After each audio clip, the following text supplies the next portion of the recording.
objektov a ich okolia. Kolektorov? Tých slnečných, čo na tých... Je to pre nás nezrozumiteľná otázka, lebo nevieme, aký benefit by to malo. Pre budovy to je vlastne... Áno, ale otázka je, či tam len Hej. neviem, ja som ju nepoložil, ako Keď teda sa bavíme nepísal, o ale bytovom dome, asi, tak že čo pre nich možno a asi keď pre sa bavíme o okolie. bytovom dome, tak to, že polovicu dajme energii nemusí zaplatiť, ale Čiže Že máš hlavný slnečné, benefit budú mať tí ľudia tam. Áno, jasne. Keď Ja sa bavíme neviem, o Ale prevádzke, celospoločenský význam taktiež je. Má, Proste menej určite, sa míňajú. určite, ja to nepochybujem, len otázka je, zelená tak, energia v je podstate pre mňa podstatná, aby niekto sa necítil pre ukrytý. obyvateľov je taká, pre prevádzkovateľov reštaurácií, kaviarní, obchodu a tak ďalej je to, že on nebude musieť zaplatiť 250 eur za Čiže režiu všade sú toho- plánované, hej, tie aj na tých celý ostatných koncept. budovom. Celý koncept bude vybudovaný, to, čo tam bude 10, 5 alebo ani jeden, to všetko je opäť ďalšia etapa, ktorú energetici pripravia. Lebo dneska ste v situácii, že prevádzkujete nejaké športovisko alebo niečo a vy platíte x eur za prevádzku a 50-60% z tých peňazí vydáte len za energie, ktoré súvisia s tým. Keď ich raz usporíte, tak to sú vaše peniaze. To znamená, ten prevádzkovateľ nemusí dať kávu za 2,20, ale za normálne, za euro 20 alebo euro 50. Jasné. Nemusí predávať šašlík alebo varené víno alebo klobásu za 7 eur, ale normálne za 2,53 eur, aby si to človek mohol kúpiť. Nemusí dať v plastovom pohári kubinku, ale si robí krča za 50 centov alebo za euro, pretože má viac peňazí vo svojom biznise a ktoré nemusel dať do vetra za energie. Hej? A celý ten projekt je takto postavený. Pri energetických prepočtoch sa posudzuje aj to, že či bude prebytok tepla, ako ho využiť. A o tom je to, či to bude kúpalisko, či to bude plavareň, či čo, lebo budeme pracovať s hodnotami. V zimnom období sa bude chladiť. Zase je otázka, ako to bude energeticky stať. A už zase pri poslednom stretnutí nie preto, že niekto kričal na verejnom zhromaždení, ale čo keby sme skúsili nejakú využiť vodu v lete a v zime ju zmraziť na korčulovanie.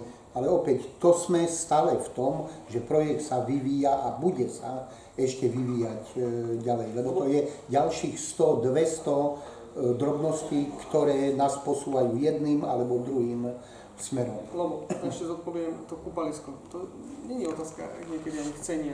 Prečo nevznikajú kúpaliská všade? Lebo každý to chce rozpraviť tam, kde má vrt nejaký, kde má teplú vodu, lebo keď to má kuriť a vyrovnávať to, aby tam bola nejaká komfortná teplá voda, tak proste neprídu mu tí ľudia a sa mu to nezaplatí za tú sezónu 3-4 mesiacov. V tom, keď baví sa o nákladoch na pozemok, na vybudovanie a tak ďalej a tak ďalej. Čiže my opäť aj v tomto hľadáme. Vec, čo sa týka ľadovej plochy. Riešili sme s projektantami multifunkčný hál, ktorý naposledy teraz robia vlastne v zahraničí, v Anglicku jednu multifunkčnú hálu, a kde nám predstavili, že vlastne ľadová plocha, keď chladíte na ľad, tak vlastne externý tá mašina, to teplné čerpadlo, produkuje teplo vlastne. Naopak to je, keď ona chladí, tak produkuje teplo a keď kúri, tak produkuje zimu, ako externý tento. Čiže vlastne v zime, keď vyrobíte ľadovú plochu, tak viete polovicu haly interiérovej vykúriť, lebo vlastne tým chladením vám z odpad vzniká teplo, ktoré vy zožitkávate a tam je XY veci, ktoré v konečnom dôsledku môžu urobiť to, že vstup do posilovne nebude stať 3,50 alebo 5,50, ale bude stať o 30% lacnejšie. Hej? Ročná permanentka alebo mesačné členstvo pre jedného nebude stať 60-70 eur, ale bude stať, ja tomu neviem, 30 eur. A to sú takéto drobnosti, ktoré projekt posúvajú takým smerom. Nie to, čo my chceme a čo nám prinesie peniaze, čo vieme ako zužitkovať, aby sme niečo ešte v tomto projekte skvalitnili. Lebo to fitko bude niekto prevádzkovať. My nechceme prevádzkovať fitko s pánom Siskom. Ten bazén tiež musí takto prevádzkovať. Ale keď my mu postavíme, všetko krásne to je, ale všetko to je neživotaschopné, tak o pol roka budeme mať postavenú park so všetkými budovami a o rok budú prázdne. Lebo to nebude funkčné. Chápete? O tom je celý ten ďalší projekt, že aj tí ľudia, ktorí tam majú funkčne žiť, podnikať a tak ďalej, majú mať priestor podstatne iný na to, aby mohli.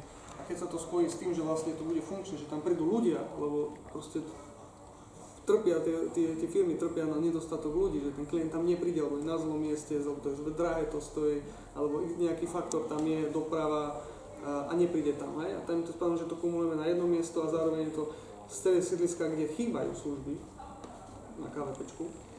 Všeobecne, keď si toto porovnáte s hociakým sídliskom, tak aj s Jazerom, aj s Ťahanovcami, aj s Furčom to je jedno, proste nič podobné nie je na žiadnom sídlisku. Čo by mohlo byť, tak to chýba, si myslím. Čo sa týka zelene, tu je ako viacej tých otázok, nejak by som v prvom rade, je to otázka taká všeobecná, že aby ste popísali asi, ako plánujete zhruba tú zeleň a aká by tam mala byť. Tam ste spomínali, myslím, 10 000 stromov, ktoré by mali byť, že kde by mali byť umiestnené teda. Dobre. A potom starostlivosť následnú, ako je... To sa ozrejme bude V prvom rade, to sa bude, ako bude keď ste zabezpečené. tu natočili, tak zelené zóny, ktoré vlastne projekt, ako tu je Moskovská ulica a schádzame dole do Myslavy, tak prvá parková zelená zóna je medzi Klimkovičovou a existujúcimi novými bytovkami a Cintorinom, ktorú by sme chceli zarovnávať, pretože teraz tam ide dole kopec. To znamená, prvá funkčná zelená zóna bude tu, ktorá bude prechádzať popod existujúci navrhovanú bytový dom cez cestu a do druhej promenády medzi halu a bytové domy, čo spomínal pán architekt, že vlastne sa odsunie z tej kraji vozovky tá promenáda do stredu, kde ste zvučne chránení aj voči autám. Zároveň sa bavíme o tomto prepojení, kde sme vlastne na tej Jaspuchovej hľadali miesto na rozšírenie parkoviska a zároveň sfunkčenie tejto zóny. A potom celý biokoridor, ktorý je tu umiestnený, by sme chceli vytvárať pozdĺž Povrazovej a prepájať to na lavičkou, ktorá bude ponad štvorbudovku s prechodom na zelenú strechu športového centra a so schodiskom dole na promenádu. To znamená, že bude funkčný tento prechod pre ľudí. Bez toho, aby musel prejsť cez vozovku.